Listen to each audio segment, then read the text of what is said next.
சொல்லி வேண்டிக்கிறாரு. வேண்டிக்கிட்டது மட்டும் இல்லாமல் 10 பதிக பாடல்களை அந்த பையனை திருப்பி தர சொல்லி பாட ஆரம்பிக்கிறாரு. பாடி முடித்த அடுத்த நிமிஷம் அங்கே ஒரு அதிசயம் நடக்குது. என்ன அப்படின்னு பார்த்தீங்கன்னா, காஞ்சு போய் கிடந்த குளம் தண்ணி நிரம்ப ஆரம்பிக்குது. தண்ணி நிரம்பினதுக்கப்புறமா அதுக்குள்ளே இருந்து முதலை வெளியே வருது. முதலையோட வாயிலிருந்து 3 வருஷத்துக்கு முன்னாடி இறந்து போன அந்த சின்ன பையன் வளர்ந்து வெளியே வர்றான். தன்னோட இறந்து போன பையன் திரும்பி வந்ததை பார்த்த அப்பா அம்மா ரொம்பவே சந்தோஷப்படுறாங்க. இவர்கிட்ட நன்றியும் சொல்கிறாங்க. சொல்லி முடித்ததுக்கப்புறமா அந்த பையனுக்கும் பூநூல் கல்யாணம் நடத்துகிறாங்க.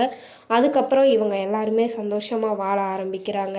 இந்த சம்பவத்தை இன்றைக்கும் இந்த கோவிலில் ஒரு திருவிழாவாக நடத்திட்டுருக்காங்க. இப்போது இந்த கோவில் திறக்கக்கூடிய நேரம் என்ன அப்படின்னு பார்க்கலாமா? இந்த கோவில் காலையில் 5 மணிலேருந்து மதியம் 1 மணி வரைக்கும் திறந்திருக்கும். அதுக்கப்புறம் ஒரு சின்ன இடைவேளை விட்டு மாலை 4 மணிலேருந்து நைட்டு 8 மணி வரைக்கும் திறந்திருக்கும். இதோட இந்த வீடியோவை நான் முடிச்சுக்கிறேன். இந்த வீடியோ பிடிச்சிருந்துச்சுன்னா லைக் பண்ணுங்கள். இந்த மாதிரி வீடியோ பார்க்குற உங்கள் ஃப்ரெண்ட்ஸுக்கும் ஃபேமிலிக்கும் இதை ஷேர் பண்ணுங்கள். இந்த மாதிரி விஷயத்தை நீங்கள் அடிக்கடி பார்க்குறதுக்கு நம்ம சேனலை சப்ஸ்கிரைப் பண்ணி வச்சுக்கோங்க. அடுத்த வீடியோவில் நான் உங்களை சந்திக்கிறேன்.